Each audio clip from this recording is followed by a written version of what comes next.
Qala Abdullah bin Abbas berkata, Kana Umaru, kana adalah Umar bin Khattab radhiyallahu an, yudkhiluni, memasukkan saya, ma'a asyakh, bersama asyakh. Kalau satu orang syekh, kalau dua orang syaikhan, kalau tiga orang asyakh. Badr, orang-orang tua, pejuang-pejuang perang Badar. Itu siapa tuh? Itu syekh, maksudnya senior. Orang dipanggil syekh itu bisa karena umur. Orang tua dipanggil syekh. Bisa juga karena ilmu. Dia masih muda, dipanggil syekh karena berilmu. Maka dulu Syekh Ali Jabir, Syekh yang meninggal, Syekh Ali Jabir, memanggil siapa yang dari Riau? Syekh Rasid. Padahal anak kecil, itu karena hafal Quran, karena ilmu. Kana Umar yudkhiluni ma'a asyakhi Badrin.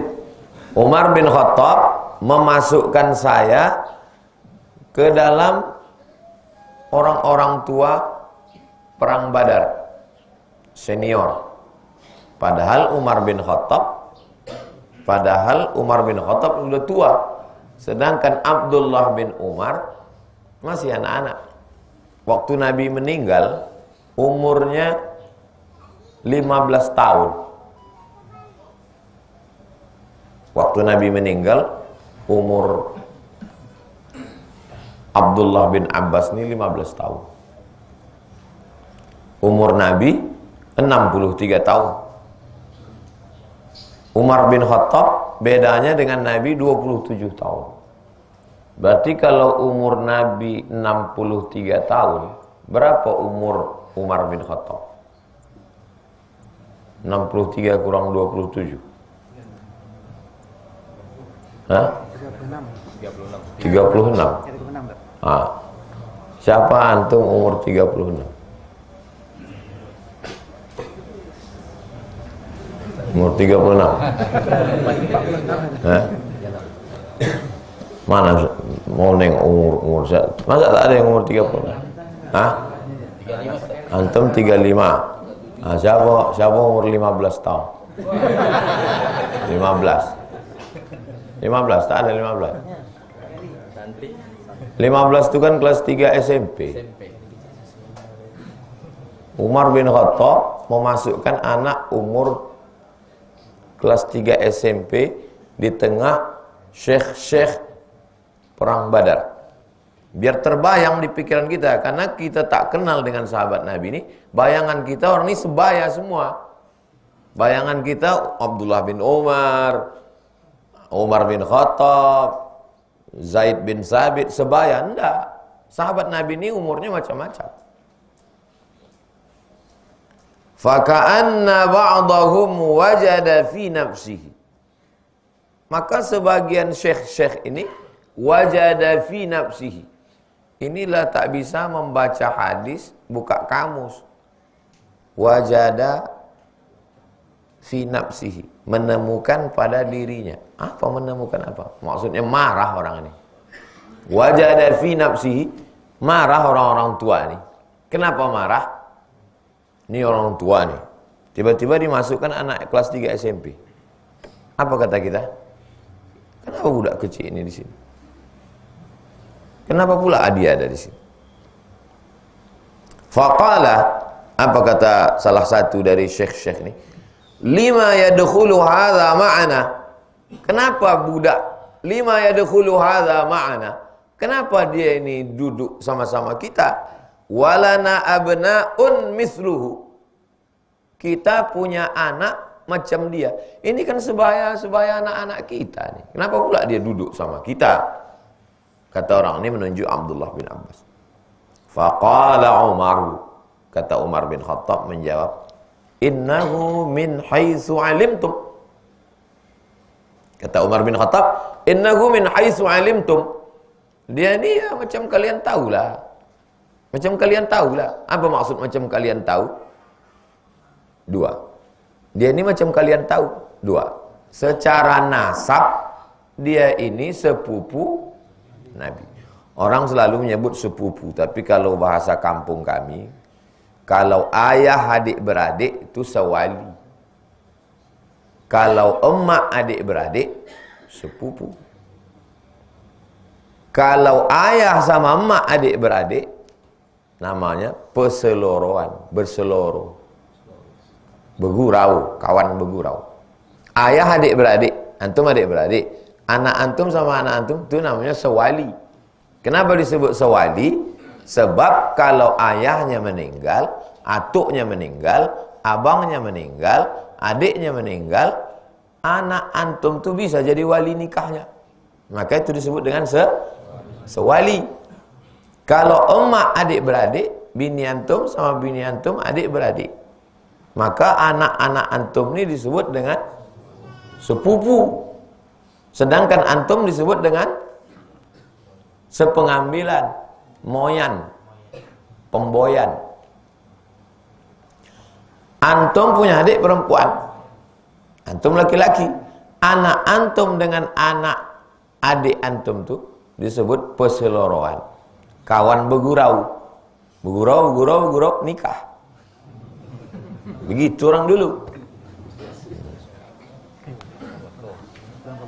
Balik ke Bako, supaya harta itu tak jauh-jauh mana-mana.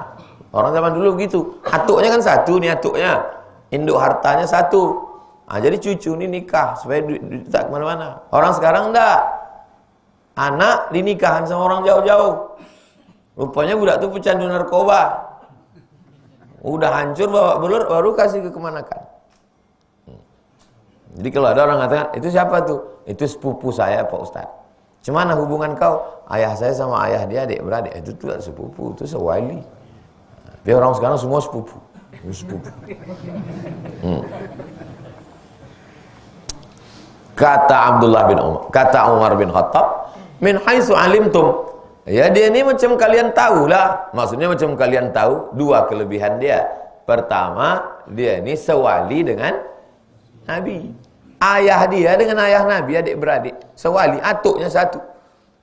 Abdullah bin Abbas bin Abdul Muttalib. Muhammad bin Abdullah bin Abdul Muttalib. Nah, dekat itu.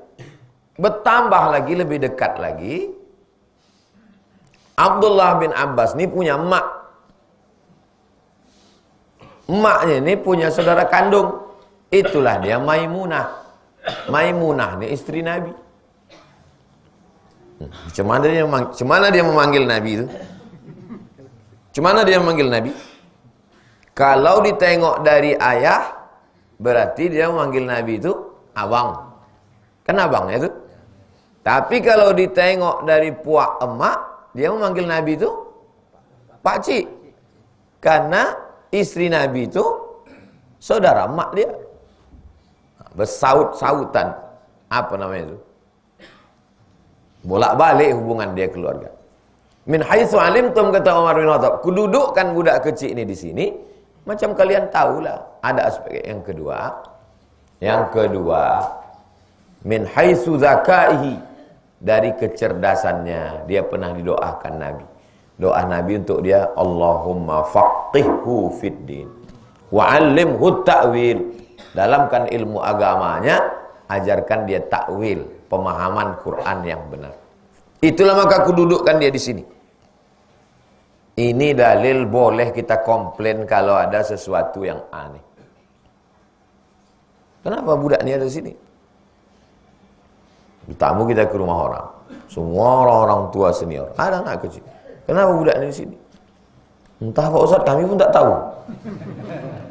Apa sebabnya?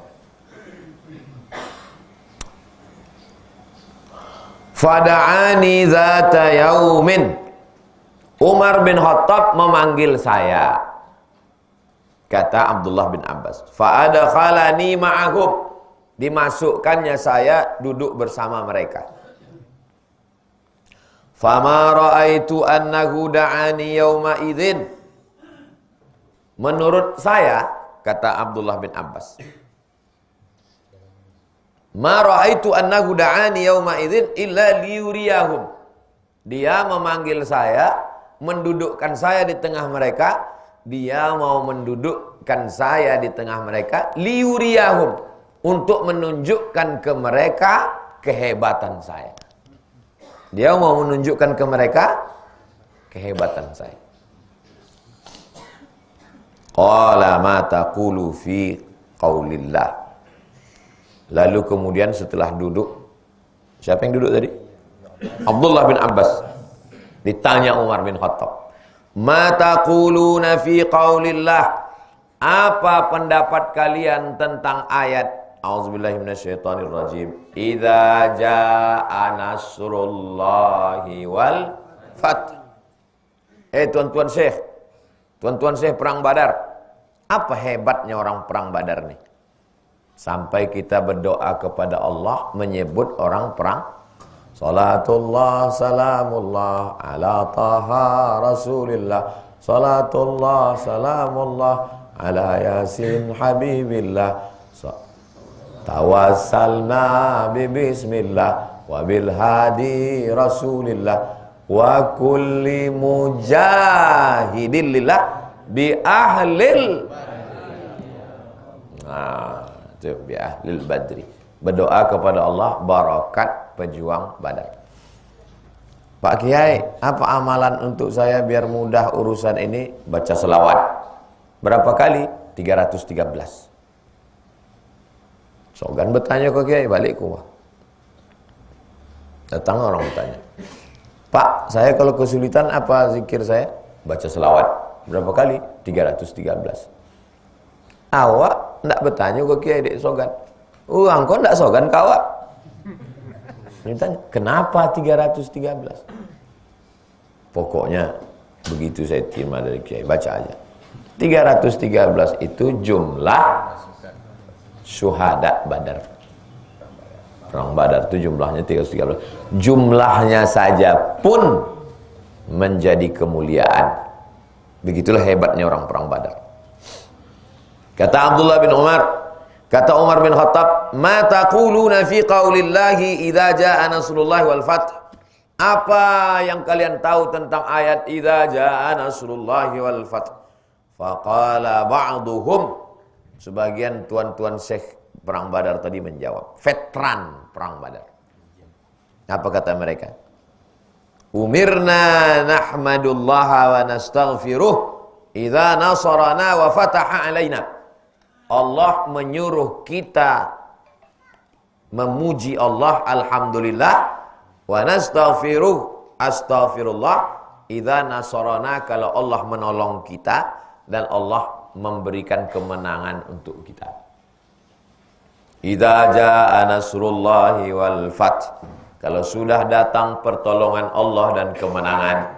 Wa ra'aitan nasa yadkhuluna fi dinillahi afwaja fasabbih bihamdi rabbika wastaghfir.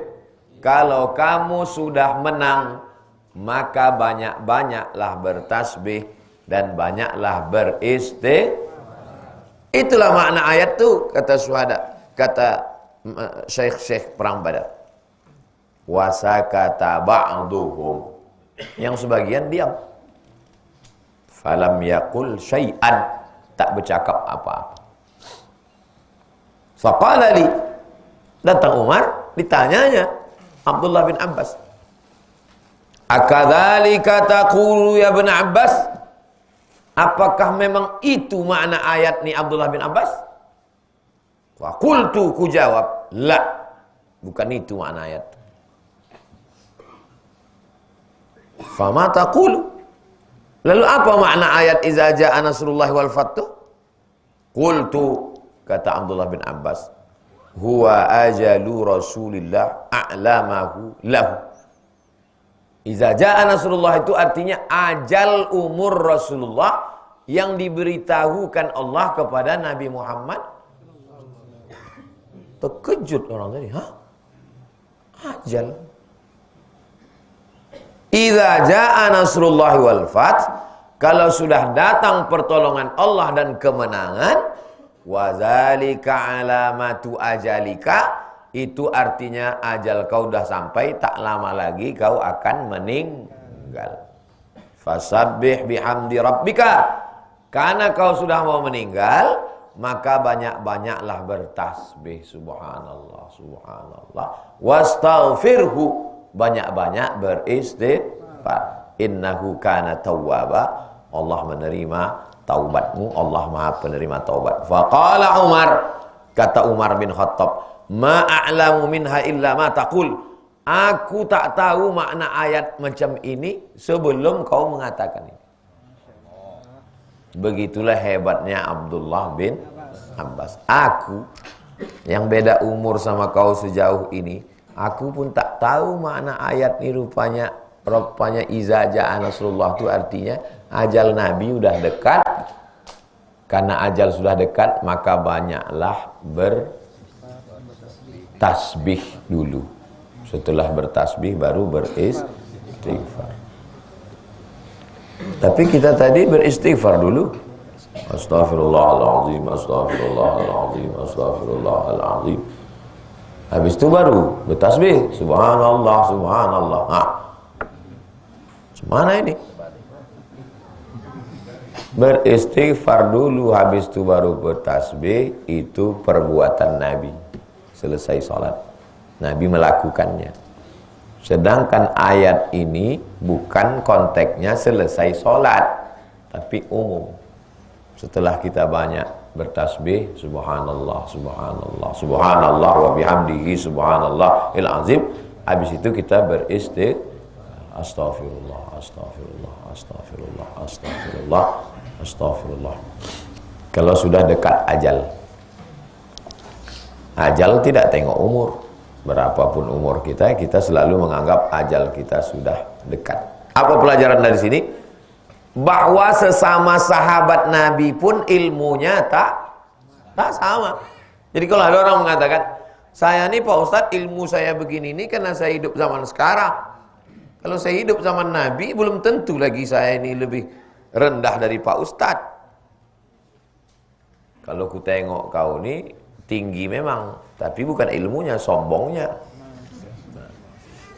Sesama sahabat Nabi pun ilmunya tak sama.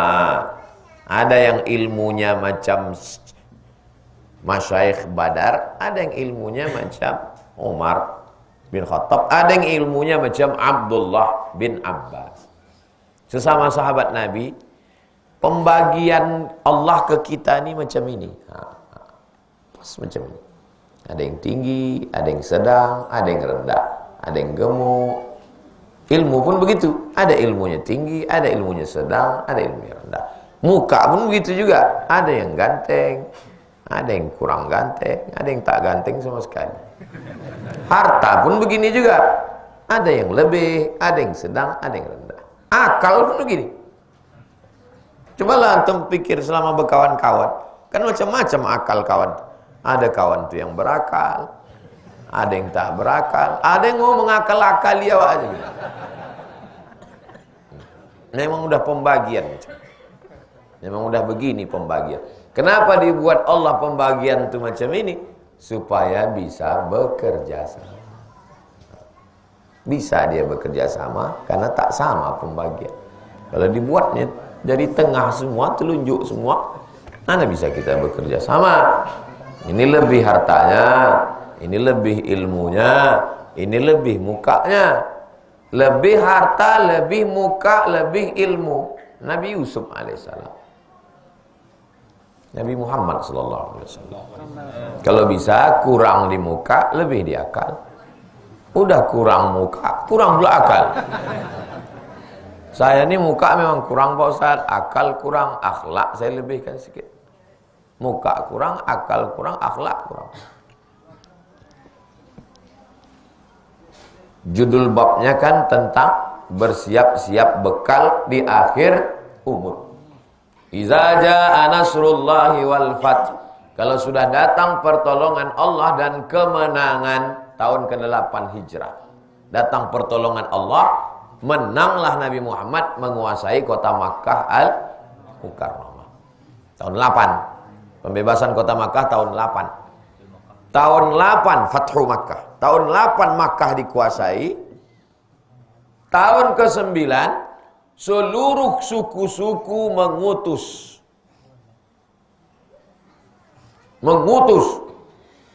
berjumpa Nabi untuk membaiat masuk Islam.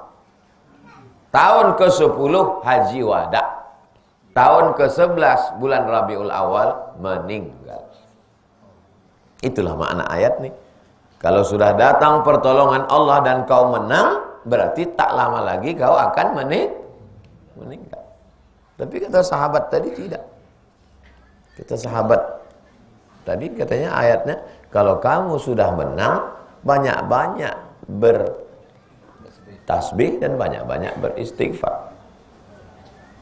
Sesama sahabat Nabi, hidup sama-sama Nabi, ikut perang Badar, bisa lain ilmunya.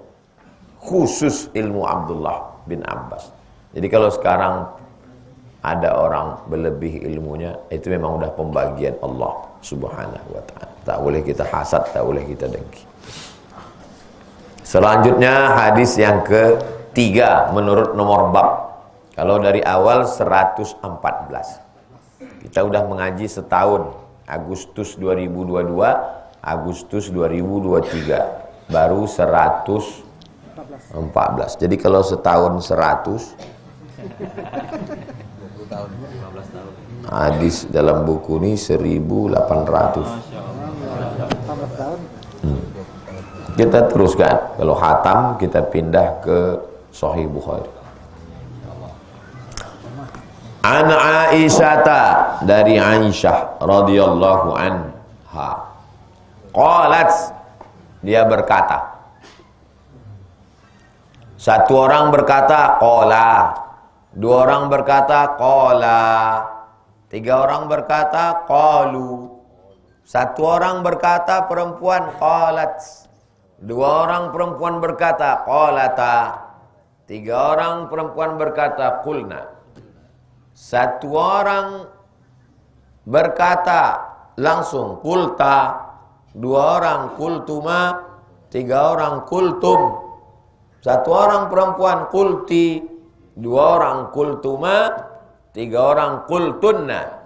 Satu orang berkata saya qultu, tiga orang berkata ramai-ramai qulna. 14. Qala qalu qalat qalata qulna qulta qultuma qultum qulti qultuma qultunna qultu qulna. Bahasa Inggris said, he said, they both said, they said, she said, she both said, they said, you said, you two said, you all said. Perempuan, you woman said, you two women said, you are women said, I said, we said. Tak berubah. Jadi kalau ada orang menyepelekan bahasa Arab di pesantren, anak saya ini Pak Ustadz tak lulus SMP. Karena tak lulus masuk pesantren aja lah. Gilo budak tuh. Sedang bahasa Inggris saja dia tak lulus, boleh bahasa Arab. Tak berubah said. Say, said, saying. Cuma 3. Say, said, saying. I am saying. I say, he said. Tak berubah. Bahasa Arab madinya 14, mudhari'nya 14. Qala yaqulu qawlan qailun maqulun. Qul la taqul. Maqalun maqalun miqalun. Berapa perubahannya itu dalam bahasa Arab.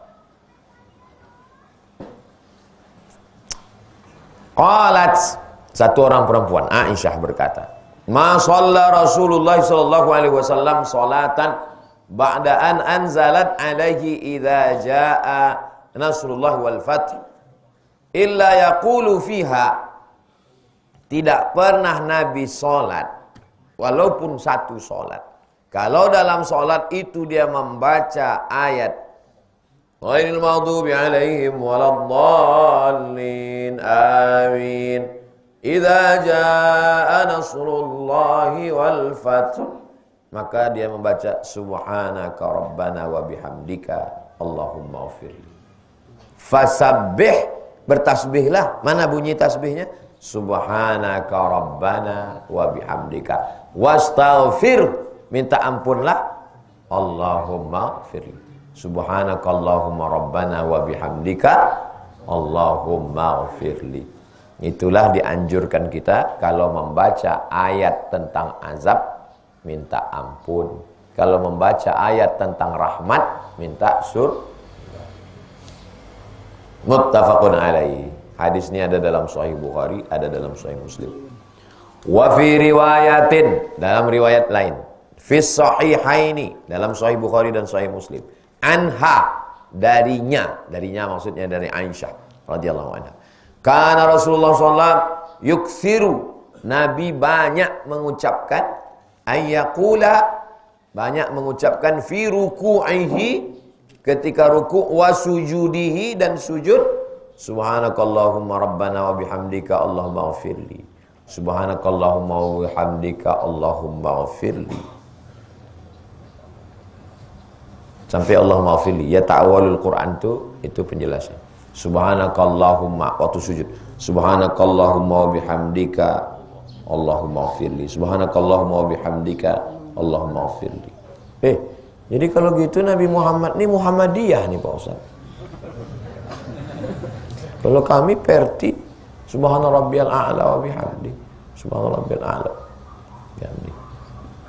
Maka saya tulislah bacaan-bacaan zikir, bacaan 1, bacaan 2, bacaan 3 dalam 99 tanya jawab salat, bahwa bacaan ruku dan sujud itu banyak. Ada ustadz berceramah di masjid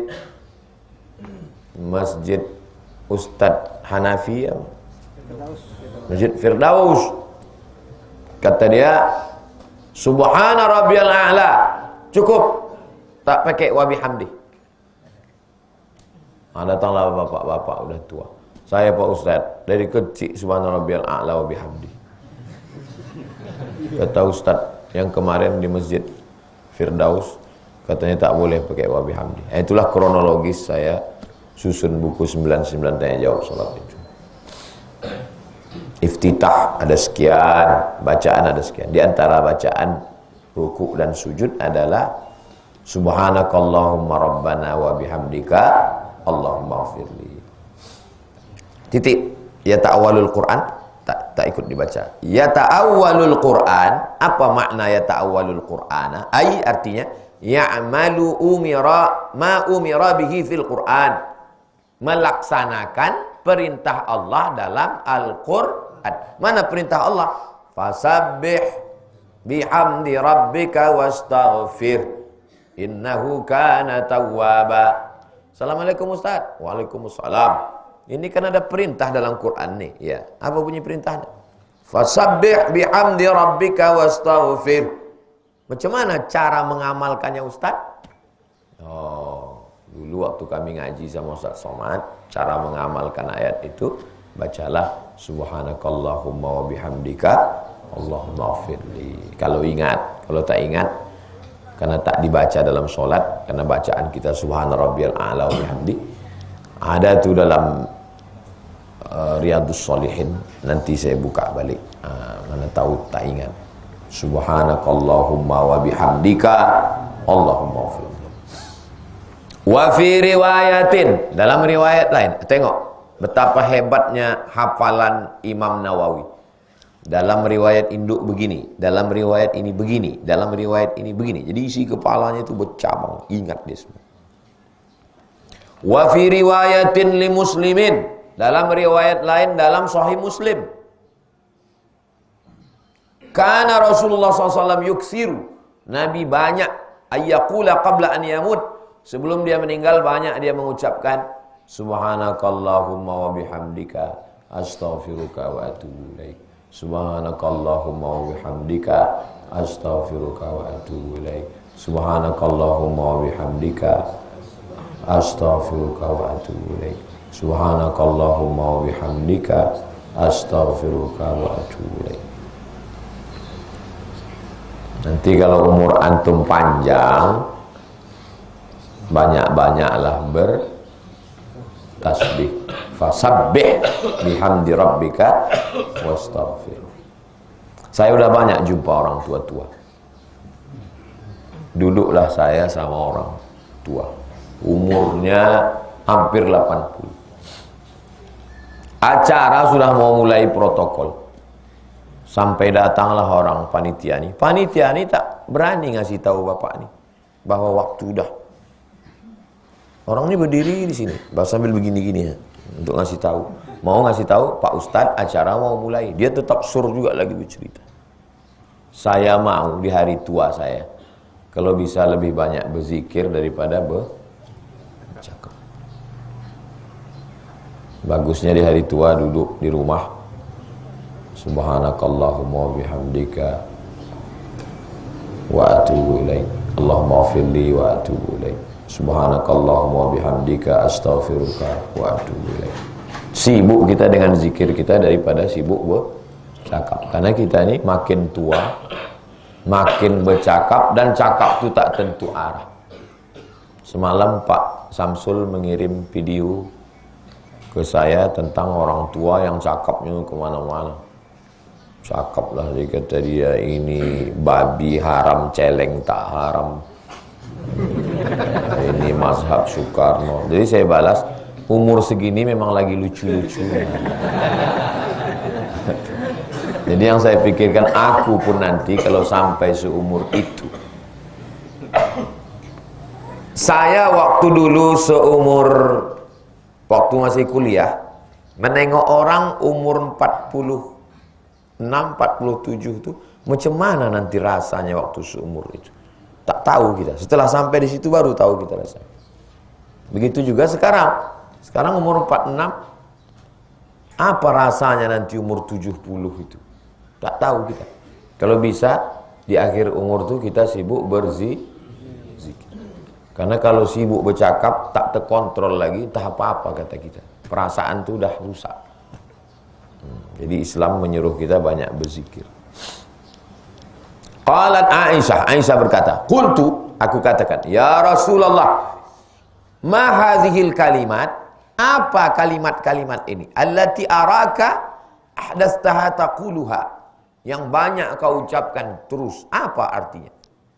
Kata Nabi, ju'ilat li alamatun, aku diberi tanda fi ummati, pada umatku. Iza ra'aituha, kalau ku tengok tanda itu, maka qultuha, maka ku baca, idza jaa nasrullahi wal fath wa ra'aitan nasa yadkhuluna fi dinillahi afwaja fasabbih bihamdi rabbika wastaghfir innahu kana tawwab. Wa fi riwayatin, nah tengok, banyak riwayat yang dia hafal. Dalam riwayat lain lagi, kana Rasulullah SAW yuksiru min qawli, Nabi banyak membaca subhanallah wa bihamdihi astaghfirullah wa atubu ilaih. Qalat qultu ya Rasulullah, araka tuksiru min qawli subhanallah wa bihamdihi astaghfirullah wa atubu ilaih. Qala akhbarani rabbi, Allah memberi aku berita, anni sa'ara alamatan fi ummati, aku melihat satu tanda pada umatku. Fa idza ra'aituha aktsartu min qawli subhanallah wa bihamdihi astaghfirullah wa atubu ilaih. Faqad ra'aituha, aku sudah melihatnya. Apa tandanya? Nanti kalau nampak tanda ini, maka banyaklah bertasbih dan beristighfar. Tanda apa? Tanda apa yang nampak nih? Tanda yang nampak itu adalah Fathu Makkah. Tanda kemenangan dengan dikuasainya kota Makkah. Nanti kalau udah kau nampak tanda ini ya Muhammad, perbanyaklah bertasbih dan beristighfar. Tahun ke-8 tanda itu nampak, tahun 9, tahun 10, tahun 11. Jadi kalau begitu, tasbih dan istighfar Nabi itu terbanyaknya pada 3 tahun terakhir. Wa ra'aitan nasa yadkhuluna fi dinillahi afwaja fasabbih bihamdi rabbika wastaghfir innahu kana tawwaba. Antum paham dari mana Abdullah bin Abbas tahu bahwa makna ayat itu kalau ajalmu udah dekat maka banyaklah bertasbih dan beristighfar. Abdullah bin Abbas tahu itu dari hadis nomor 3. Kalau kamu sudah nampak tanda ini, maka perbanyaklah. Kita habiskan hadis satu bab nih, biar supaya pertemuan akan datang kita pindah bab baru. Hadis keempat 115. An Anasin, dari Anas, maksudnya Anas bin Malik radhiyallahu anhu. Qala, dia berkata, Innallaha taba'al wahya. Allah Subhanahu wa taala menurunkan wahyu berurut-urutan, turun wahyu, banyak wahyu turun. Ala Rasulullah SAW, kepada Rasulullah, qabla wafatihi, sebelum dia meninggal. Sebelum Nabi meninggal. Hatta tufiya aksara makanal wahyu alaih. Jadi wahyu paling banyak turun menjelang Nabi meninggal, sampai akhirnya selesai.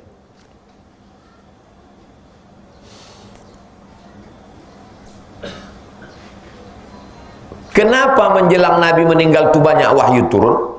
Karena tahun ke-8 Makkah dikuasai, tahun ke-9 Amul Wufud, tahun utusan. Utusan Bani Fulan, utusan suku Fulan, utusan kabilah Fulan berdatangan, dan mereka ini bertanya ke Nabi. Pertanyaan-pertanyaan itu dijawab Allah dengan wahyu. Disitulah pertanyaan banyak, disitulah jawaban turun, disitulah wahyu banyak tuh. Nanti kalau ada pertanyaan, kenapa di akhir-akhir usia Nabi itu banyak wahyu turun? Karena disitulah jamaah banyak berdatangan, banyak pertanyaan, langsung dijawab melalui wahyu oleh Allah Subhanahu wa taala. Muttafaqun alaih.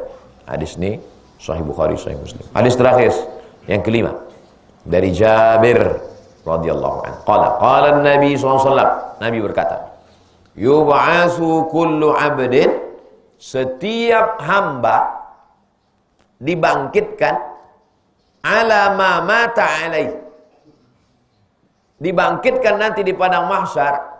Waktu dibangkitkan, ditiupkan sangkakala bangkit dari kubur, ala ma mata alaih, sesuai dia mati sedang apa.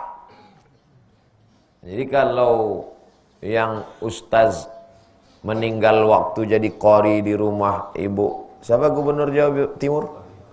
Bu Khafifah sedang haul, meninggal, berarti nanti bangkitnya di padang mahsyar sedang baca Quran. Wali kota Bandung meninggal sedang khutbah Jumat atau habis sholat? Khutbah. Berarti nanti meninggalnya sedang, bangkitnya di padang mahsyar khutbah. Yang meninggal syahid perang Badar, berarti bangkitnya di padang mahsyar dalam keadaan syahid. Kalau meninggalnya di lokalisasi habis makan obat kuat, kalau meninggalnya sedang dugem, mudah-mudahan kita semua husnul khatimah.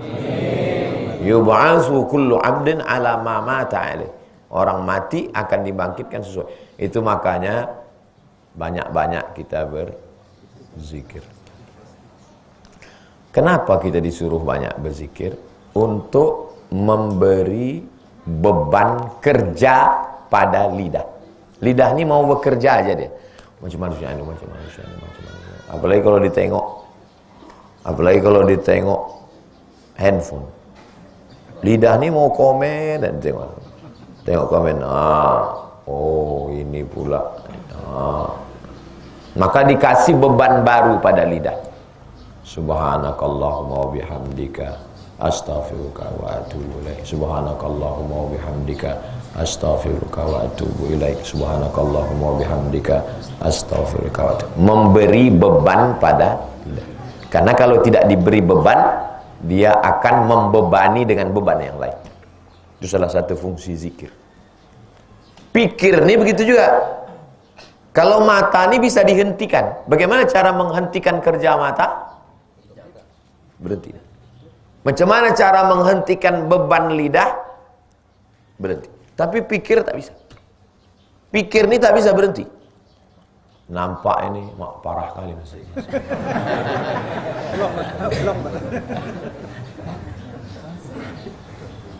Keluar dari sini nampak mobil orang ini bagus mak. Banyak tuyul orang ini. Pikir ini terus. Jadi kalau ada orang mengatakan kosongkan pikiran kita, bisa? Enggak. Siapa yang bisa mengosongkan pikiran?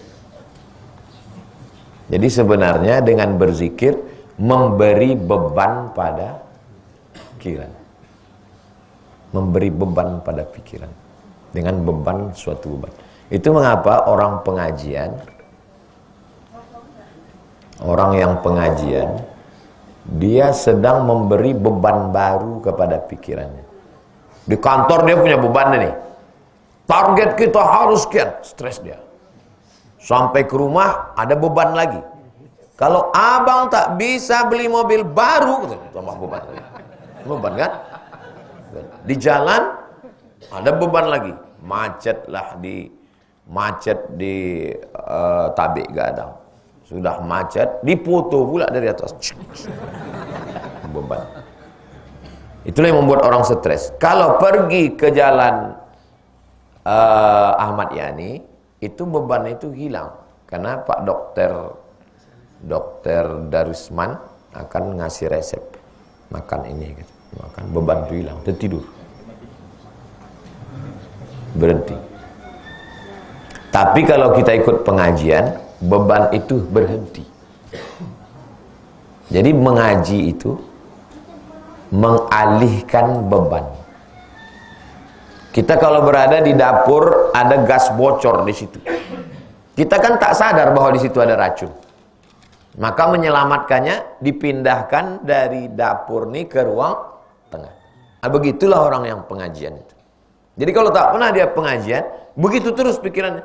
Beban kantor, beban ini, beban ini. Akhirnya untuk menghilangkan beban itu pergi dia ke diskotik. Makanya di kota-kota besar, yang satu lagi tak, diskotik ini, akhirnya dia pergi ke rumah, namanya rumah spiritual. Itulah yang disebut tempat-tempat meditasi. Kita tidak terikat pada agama apapun. Pejamkan mata, amati napas kita. Amati napas, kapan napas berhembus, kapan napas naik. Sesungguhnya pekerjaan yang dia lakukan itu adalah mengalihkan beban pikiran. Nyambung kan? Paham antum kan yang saya sampaikan? Tidak ada istilah mengosongkan pikiran, itu nggak ada. Karena pikiran tak bisa kosong. Yang ada itu adalah pikiran ini lelah. Memikirkan ini, memikirkan itu. Lelah. Kenapa orang gila tak lelah? Karena dia tak berpikir. Karena pikiran ini kacau, banyak beban, detak jantung tak normal, sakit jantung, gula tak normal, diabetes. Otak tak normal, stres, depresi. Ketika orang berzikir, maka dikasih beban baru pada lidah. Subhanakallahumma wa bihamdika astaghfiruka. Allahumma rabbighfir. Lisannya dikasih beban baru, pikirannya juga baru. Itu rasionalnya. Kalau mau bertanya kenapa dengan berzikir orang menjadi tenang, itu jawaban rasional. Karena orang sekarang perlu dikasih jawaban rasional. Kenapa kita mesti berzikir? Itulah jawaban rasional. Tak ada istilah. Yang membuat letih ini badan atau pikiran? Pikiran. Makanya ada orang yang baring aja dari pagi sampai petang, tapi dia letih. Kenapa letih? Karena pikiran. Tapi ada orang dari pagi, siang, malam, dia tak letih, semangat terus. Kenapa? Pikiran. Maka orang menulis buku judulnya The Power of Mind. Mind, M-I-N-D, kekuatan pikiran. Mindset, cara mengatur pikiran. Jadi dalam Islam itu kita disuruh berzikir. Supaya apa? Supaya pikiran kita sehat, kolbu kita sehat. Jadi saya dulu tak paham itu, lama-lama patutlah orang. Jadi bapak ini kena penyakit, tidak bisa tidur malam, makan ketergantungan obat, insomnia. Sampai akhirnya diundangnya saya ke Indragiri Hulu. Umurnya sekitar 70. acara lomba nasyid. Sudah tua, umur 70, dia jadi panitia lomba nasyid di kampungnya. Saya tabligh akbar. Gimana ceritanya nih Pak? Saya Pak Ustadz waktu mau pensiun tuh takut tak makan. Makan apa nanti sesudah pensiun? Akhirnya duit tabungan nih saya belikan ke tanah nanam sawit. Datang saya memupuk, membersihkan. Pas panen pertama, waktu sedang panen itu datang orang bilang tanah ini punya kami. Maka kebun ini punya kami, kata dia. Sejak itulah saya sakit. Asal malam mau tidur, kenapa beli tanah, kenapa tanam sawit, kenapa? Tak mau tidur saat malam. Pergi saya ke Pekanbaru, beli obat, dikasih obat tidur. Udah tidur saya habis makan obat. Asal habis dosisnya berpikir lagi. Anaknya kuliah di Unri.